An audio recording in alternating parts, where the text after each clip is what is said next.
Oke guys, Assalamualaikum warahmatullahi wabarakatuh. Ini adalah part 2 dari challenge kemarin ya, dari solusi challenge. Baiklah, contoh dia itu seperti ini kan, challenge-nya itu. Dan kita akan melakukan sort di bagian row ya, di bagian barisnya. Nah, bagaimana caranya? Jadi sebelum kita coding solusinya itu, saya ingin singgung sedikit mengenai function ya. Function itu digunakan untuk memproses suatu permasalahan ya. Dan dengan menggunakan function itu kita cuma cukup memanggilnya saja nanti. Jadi setelah kita tulis kodenya di dalam function, jadi kode tersebut seperti sudah dibungkus ya. Sudah dibungkus seperti produk yang tinggal kita gunakan saja begitu. Jadi seperti yang disinggung kemarin ya, seperti metode sort itu kan banyak nih di dalamnya itu kan dia itu banyak, tapi kita itu cuma cukup manggilnya kayak gini aja, gini. Nah sebenarnya kan di dalam ini ada proses gitu. Nah sekarang saya ingin membuat function untuk mensort bagian barisnya. Cara penulisan function itu pertama itu seperti ini ya, dengan function declaration, nama function 1, lalu di sini. Nah ini kurung ini untuk menerima parameter ya, bisa kita beri parameter dan bisa tidak. Dan di dalam sini tempat kode ditulis. Lalu cara penulisan yang kedua adalah seperti ini, const nama function 2 misalnya ya, sama dengan di sini. Ini tempat menerima parameter dan ini adalah callback function ya.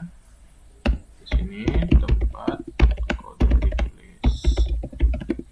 Nah, terdapat dua cara penulisan function. Bisa dengan cara seperti ini dan bisa dengan menggunakan callback function. Cara memanggilnya sama saja. Cara memanggilnya itu untuk yang pertama tinggal kita panggil seperti ini ya. Dan yang kedua itu juga sama.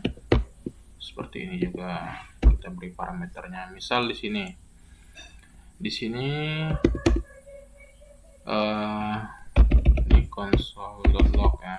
Console.log parameter. Nah, di sini juga console.log parameter ya.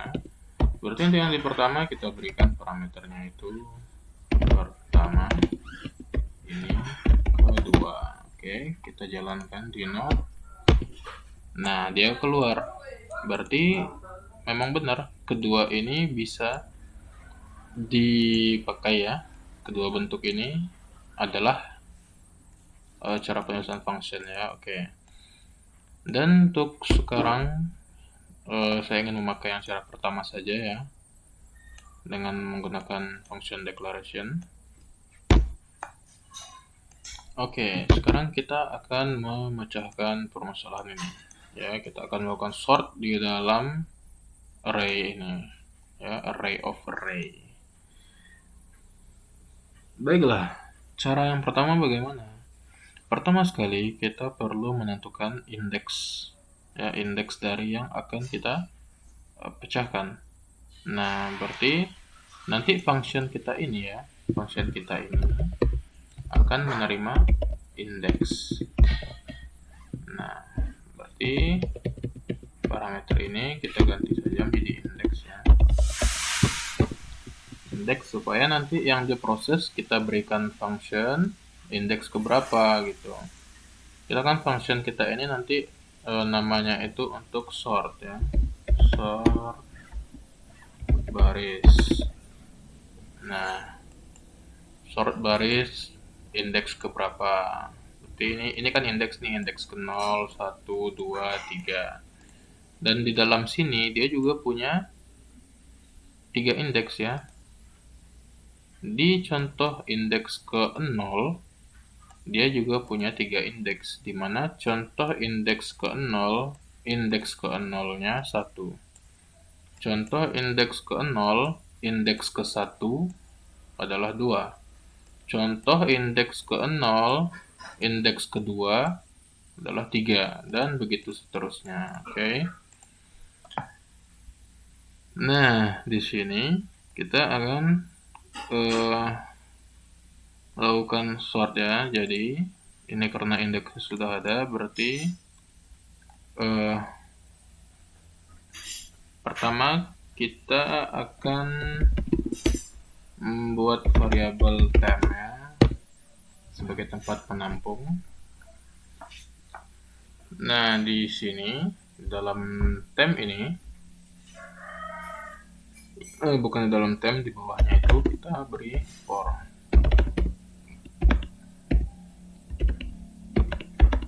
Dengan kondisi lebih kecil daripada contoh length dan increment.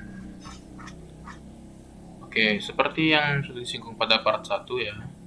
Berarti for-nya itu adalah nested for ya, for di dalam for. Berarti kita juga perlu for j dengan 0 j dari contoh length j plus plus. Nah, di sini kita lihat ya.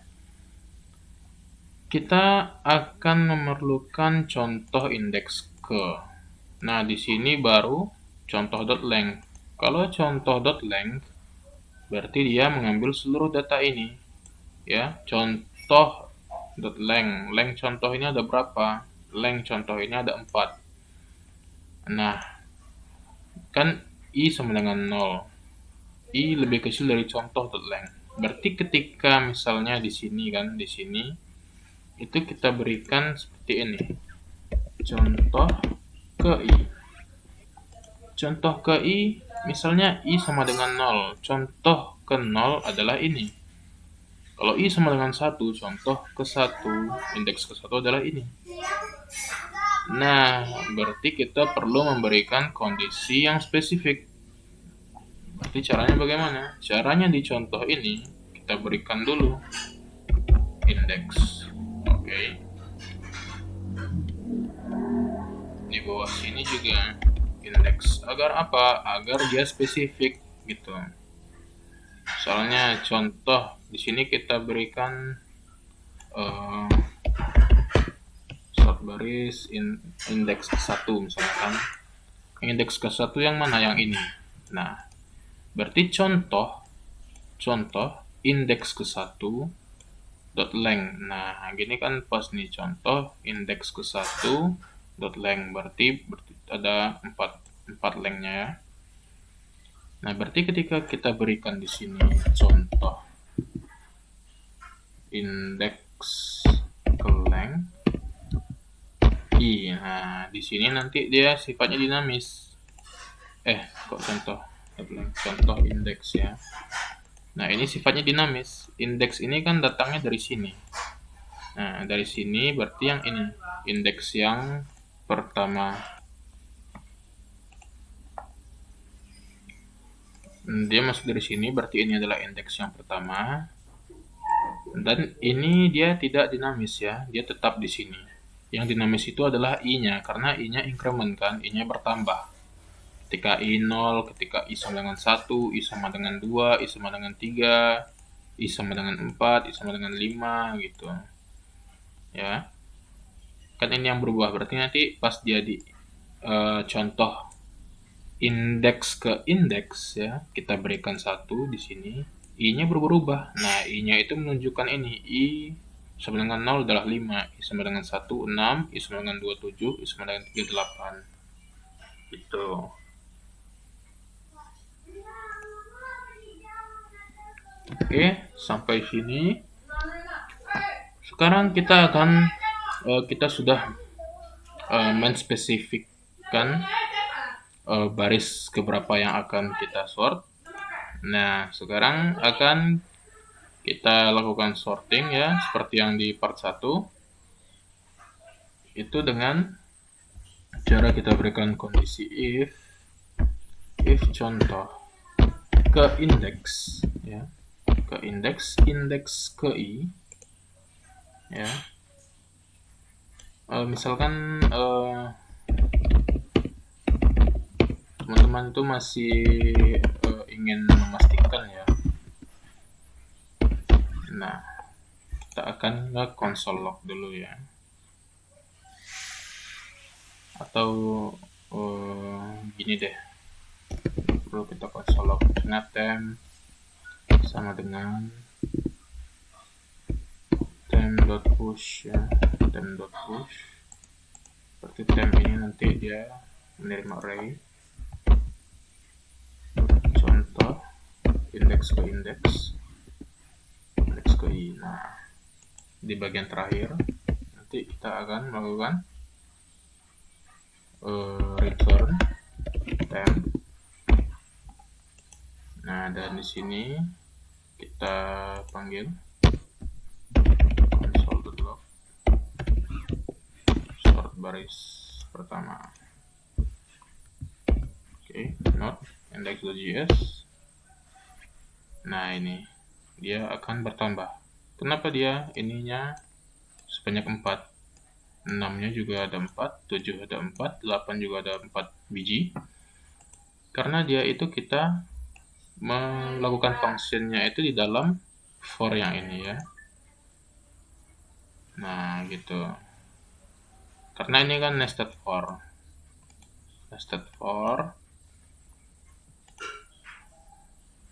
Jadi dia itu double gitu ya, karena nested for.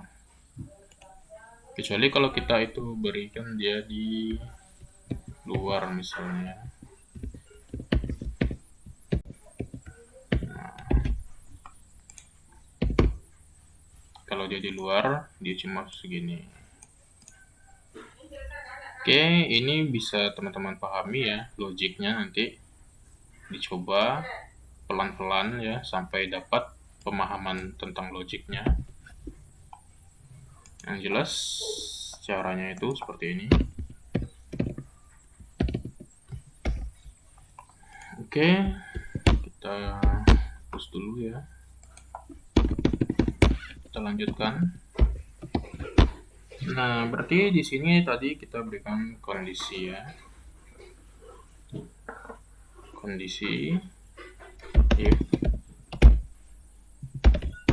contoh indeks ke yang J ya.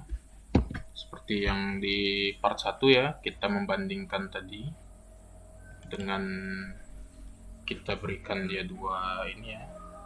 Karena dia kan misalnya 1, 2, 3, 4, 5. Kita itu membikinnya jadi 2, 3, 4, 5. Nah, ini misalnya yang I, ini yang J.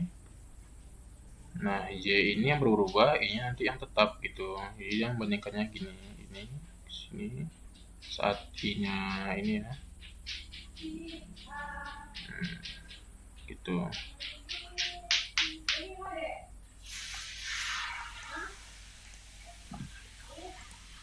Oke.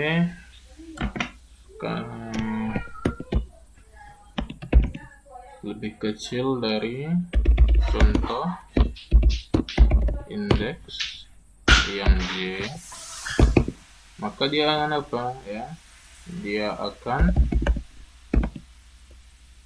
memindahkan, dia akan memasukkan isi dari variabel J itu ke dalam temp. Jadi contoh indeks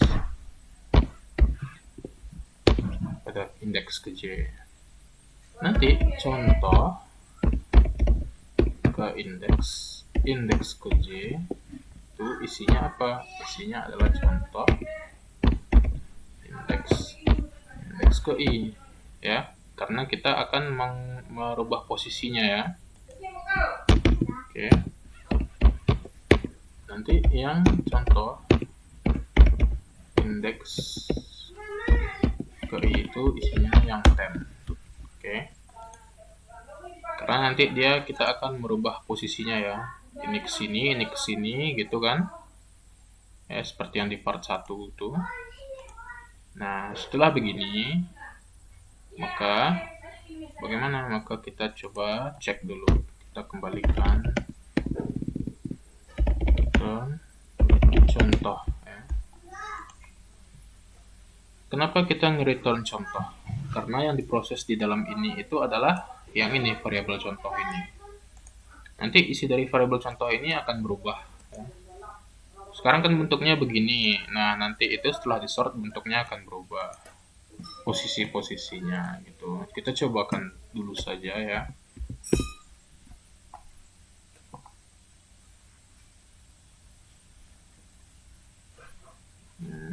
Oke.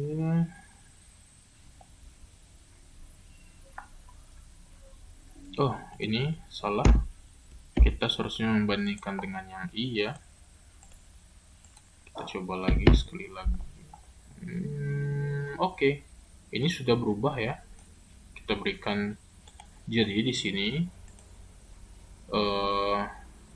saya ingin nge-sort yang indeks 1 dari contoh ini ya. Nah, maka dia akan cari yang indeks ke-1 ini. Oke, masuk ke function, diproses di dalam function. Seperti yang di part 1 tadi, hanya saja ini kita perlu mespesifiknya ya, secara spesifik. Berarti kita perlu cari dulu. Itulah gunanya parameter indeks ini ya, untuk di sini. Contoh ke indeks berapa. Karena yang ini kan dia nggak berubah ya. Yang berubah itu adalah yang ini, yang J sama yang I. Itu yang berubah ya. Oke, sekarang sudah selesai. Sekarang kita sudah nge-sort ini ya. Coba sekarang kita ingin nge-sort yang 0. Nah, tadi kan yang ini nih. Kita kasih 1 di sini, ini hasilnya ya. Yang ke-sort yang ini. Sekarang kita kasih 0. Yang ke-sort yang mana? Yang ke-sort yang ini. Nah, gitu. Yang ini ke-sort. Ya, bagian ini. Oke ya. Nah, ini apakah harus begini? Tidak juga. Kita bisa panggil dulu apanya? Sort barisnya, ya, functionnya. Misalnya kita mau nge-sort indeks ketiga, misalnya kan, indeks ketiga 0, 1, 2, 3. Kita mau nge-sort yang bagian ini. Kita panggil dulu functionnya, lalu kita console log. Console log contoh ya. Nah, kelihatan teman-teman, ini yang sudah di-sort begitu. Oke ya.